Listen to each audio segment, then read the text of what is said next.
Hello everyone. First of all, I want to introduce myself in brief. This is N.K. Sagar, working in the Department of Mechanical Engineering, Sagar Institute of Research and Technology, Bhopal, as the Assistant Professor. Welcome you all in today's session. Now, in this session, we are going to discuss about the classification of the heat treatment. In the previous session, we have discussed about the introduction part of the heat treatment. So let us start today's session.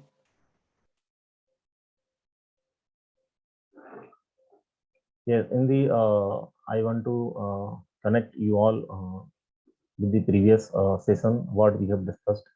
In the previous session, we have discussed about the definition of the heat treatment, how to define the heat treatment, right? So the heat treatment is the process or combination of processes that involve two different things, heating and cooling of the metal or steel in the solid state to obtain the desirable properties. That is the definition of the heat treatment. Now, then we discussed about the cooling medium. What are the cooling mediums? What type of cooling mediums can be used for cooling the steel or alloy? So in the cooling medium, we have discussed about the furnace, air, water, oil, brim, as a water plus salt as a NaCl. Then what are the purposes or objectives of the heat treatment? Why heat treatment is done? Uh, the purpose is to get harden, soften, or to get the improved properties of the material. Then principal fundamentals of heat treatment, in which we have discussed about the eutactide reaction that is very important, responsible for the heat treatment process. All heat treatment process for steel involve transformation austenite. Yes, the transformation of austenite to perlite. So these all things we have discussed in the last lecture.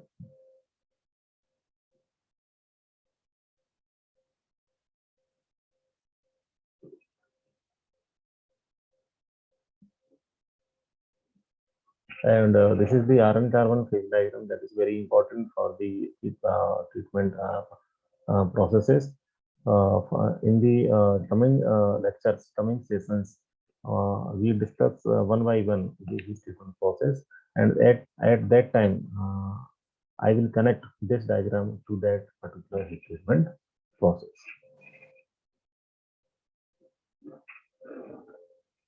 Yes, once again, I want to focus on the cooling rate. Cooling rate plays important role in the transformation of austenite to perlite or martensite. Heat treatment is effective only for certain alloys, for example, FEC, iron carbon, aluminum bronze, etc. It depends on one element is soluble with the other in the solid state in the different amounts.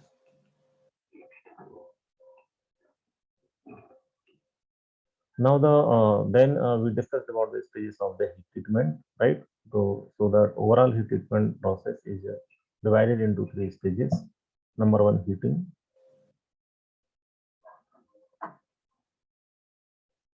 Number one, heating of the metal, right?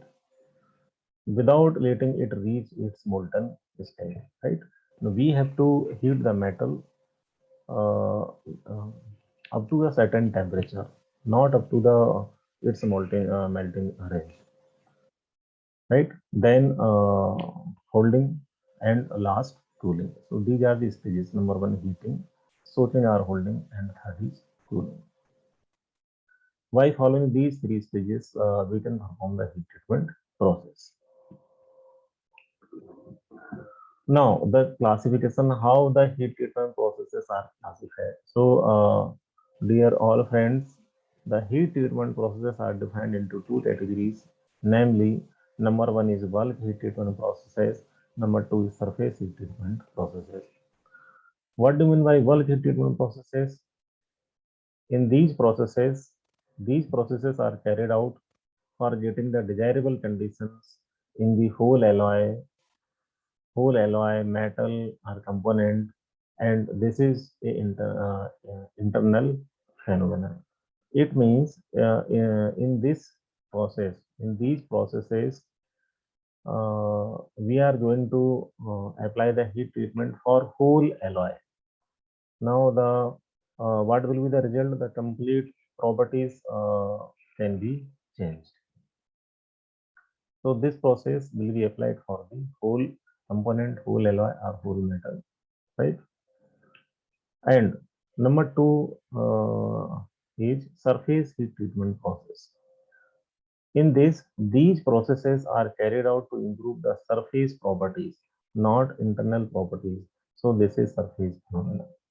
Surface heat treatment process. In these processes, we are interested to change the properties of the surface only, not the whole alloy, right?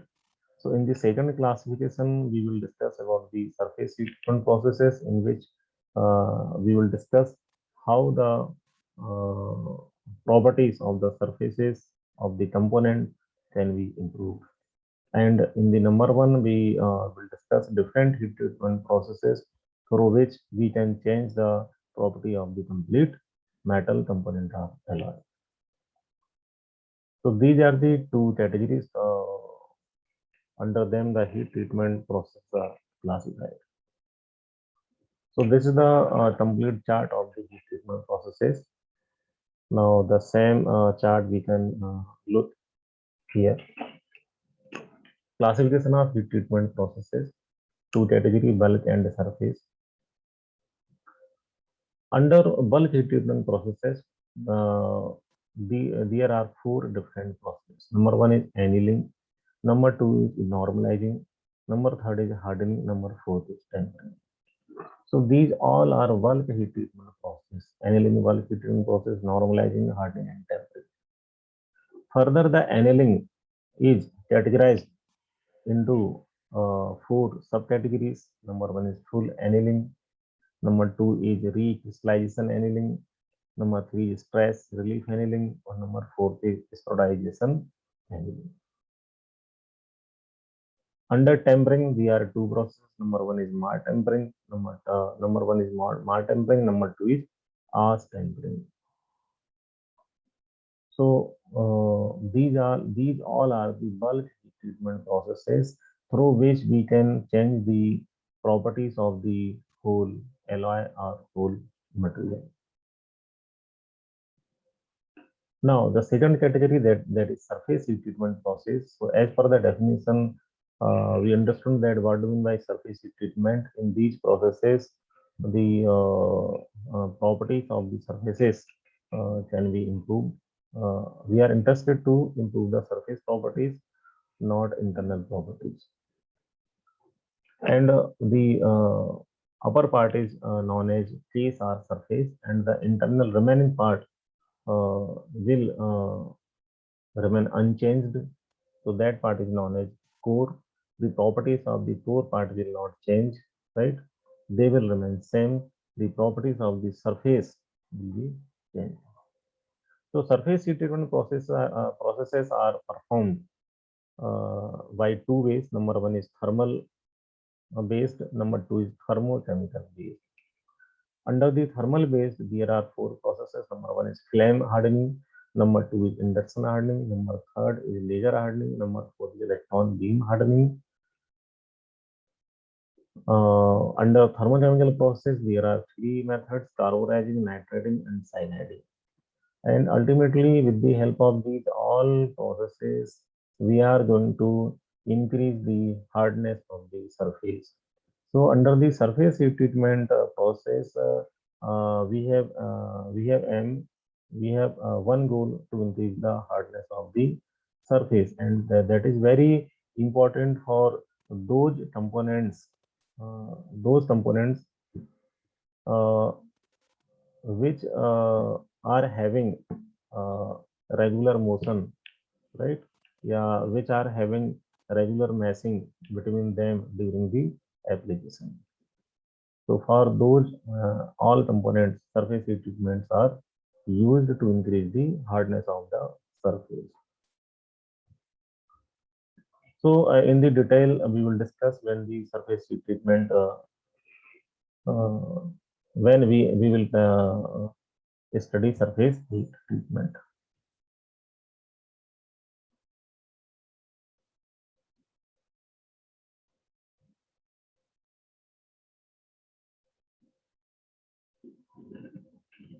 This is one of the example that I have considered here. For example, we have considered a steel of grade A, B, C, D, and E, right? Now the weight percentage of tar1 for each specimen is 0.8, 0.8, 0.8, 0.8, 0.8, right? Now, after applying the heat treatment processes, bulk heat treatment processes, in which first we have applied annealing, second we have applied normalizing, third ash tempering, fourth tempering, and last quenching. These all processes we have applied, right? After that, specimens are examined with the help of equipment and hardness calculated, and the hardness property is calculated with the help of HRC, Rockwell Hardness Test. This is HRC number, in which we found the steel of grade A is having 15 HRC, then B grade steel has 30, C has 45, D is 55, E is 65. So now you can observe here, weight percentage of carbon is same, but as per the application, as per the method of heat treatment, now the hardness of the steel is going to be changed. So the greatest hardness that steel E, grade E has greatest hardness, then 55, 45, 30, and 15. So this chart represents the method is very important. On the application of particular method, the proper properties of the materials are changed. And so these methods one by one we will discuss in detail. And this is the microstructure with the help of annealing. The coarse perlite is observed through Norman process. Fine perlite is observed with the help of ash tempering. Microstructure is found V-night, and by using tempering, the microstructure was found tempered martensite.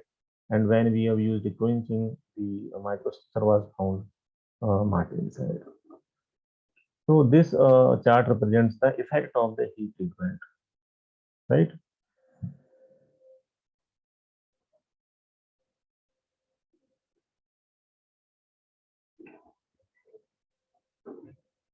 This is the small part of the iron carbon diagram that shows the increase of hardness of the specimen that had considered in the previous slide, right? The percentage of carbon is 0.8, right?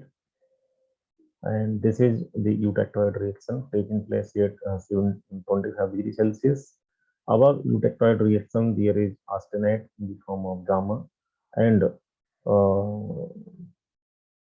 on this side there is a perlite. So this is eutectoid reaction.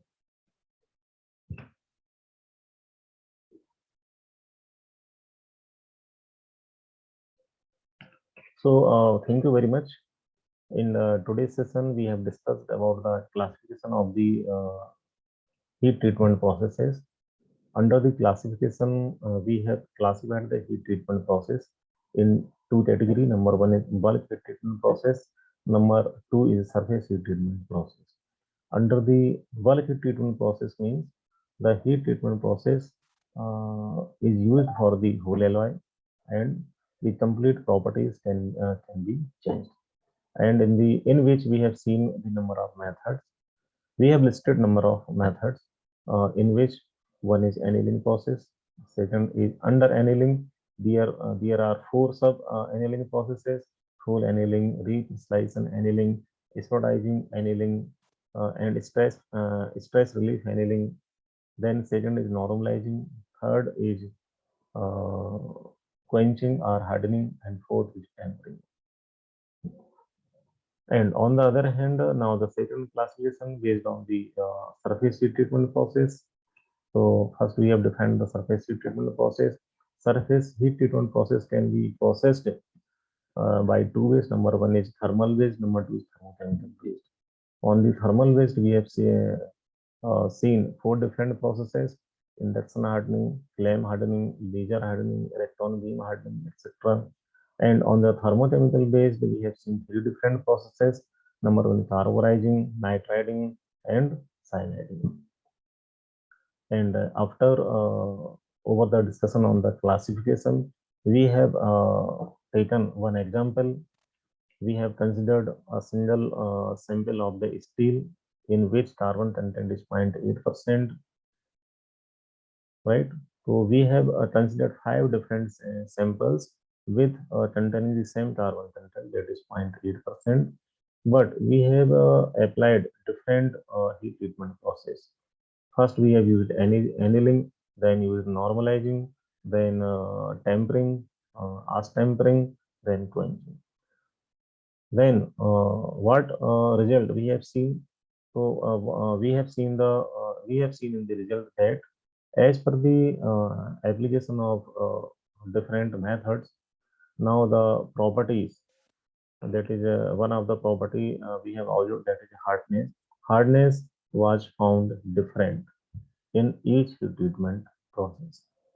So that is the effect of the heat treatment process. So thank you all. Thank you very much. And